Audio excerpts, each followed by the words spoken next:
Good afternoon. It's Elizabeth Kimberley here from the Transitional Cathedral in Christchurch in New Zealand, and have created an Easter garden out of a compostable potato plate. These are made of potatoes.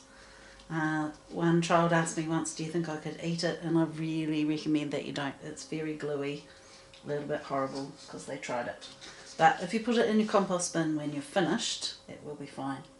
So this is, as you can see, the tomb that Jesus was laid in on Good Friday. But now we are celebrating because we can see that the stone has rolled away. The angel is saying, oh, you're looking in the wrong place. Jesus is risen. And we have here a tin lid. I've used a tin lid here. Now the reason why I've got that is because when you're building an Easter garden, we have water. We have water from the font. So we're going to put the water in, and it reminds us of our baptism. And at Easter time we renew our baptismal vows. So just like out in nature we have pools of water and rivers and streams, Jesus himself was baptized in the River Jordan. We have water. We have a candle, which I'll put on. Now it's good to have a battery one for this one because we've got lots of paper. And this means that you don't need adult supervision when you pray because you're not going to burn anything down. So there's our candle. And you can get those at the supermarket if they haven't run out. So what we do is we divide this in half. So you only need one potato plate for this job. And you just do a rough, doesn't matter if it's a bit wonky, that's a wee bit wonky. So that's halfway. And then you can cut it. It's quite easy to cut. If you're not going to school yet, you might want to get one of your parents to help you. So what we're going to do is join that together, see? Like that. So that sits, that's your tomb. But as you can see, there's no door yet. This one's slightly bigger, so we'll put the door on that side. And so just draw sort of a rough circle, roughly like that, and you cut that out too. This part is quite easy to do. And it doesn't matter if it's wonky, because stone is not a perfect circle. So it doesn't matter if you're a wee bit wonky, that's just fine. So now we have got the tomb. So just like that one.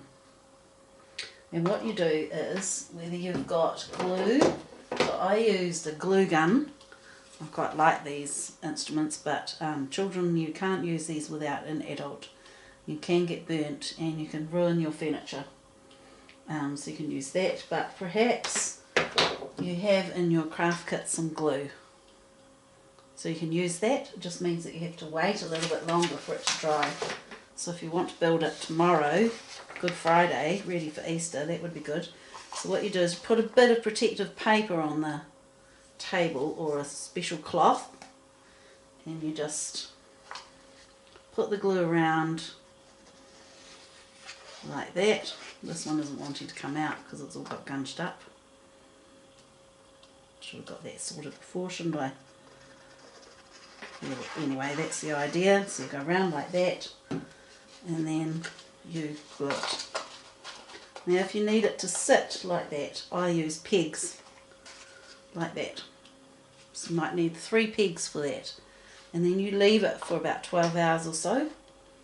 So if you do this at lunchtime, you could leave it overnight, or just before you go to bed you could give it a wee test. And the same with these crosses. So you can either use your glue stick or your glue, and all I did was break them in half. These are popsicle sticks. And you just glue them like that. And then they're going to sit up there. So I use the glue gun for mine, but if you're going to use this glue, again, You wait a wee while, and then, that hasn't stuck so I'll do that. When you want to stick them on, you put some glue behind, use your peg. Most people have got pegs in their home and that will secure it until it's dried. So that would be fantastic to leave that overnight. And once it's all dry, then you can have fun. And you can design all sorts of things for your tomb. You can draw using lovely crayons and everything. But just the other day, someone came to our house and they dropped off all of these dry flowers and they didn't want them anymore. And so I thought, oh, these will be fantastic for my Easter garden, a little Easter garden. We also built a great big one for church, so we'll be doing that as well. But we have a little prayer Easter garden. And what you can do, as long as these are not wanted anymore, you've got to check. Just don't go and raid your parents' silk and plastic flowers. That would be very annoying. You can just chop them up. It's like with this one, I just glue gunned on these flowers. But I've seen the most beautiful coloured in tombs that are done with crayons and felt pens. And if you haven't got these flowers, you might like to do that. Now you don't have to have these. You can go out into your garden or wherever. You might have a little garden on your balcony if you're in an apartment, and have some pots, and you might be allowed to just chop some of the little greenery. And then you can pop them around. So this one here, for instance, got flowers around, but I want to use that tin again. So I have just put some elastic around it so that when I'm not using it anymore, so here's some elastic. This was actually from the hospital, from surgical masks that the nurses use, and sometimes they give me the old ones they don't need anymore, and I chop off the elastic and we wash it so it can't be have germs on it or anything, and we put it in the freezer for a couple of days, and then we can use it for our sewing. So you can do that, and that will attach the flowers.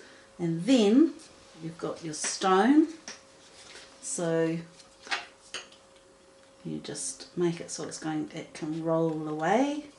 Or if you've got a lovely stone collection, you might want to choose a stone that's about the right size and put that in front. And then we've gone out to our garden and I've found a whole lot of this little bits of shingle which we have to stop the weeds from growing up along the fence. And so I've used that for a path. It always looks better if you make a curvy path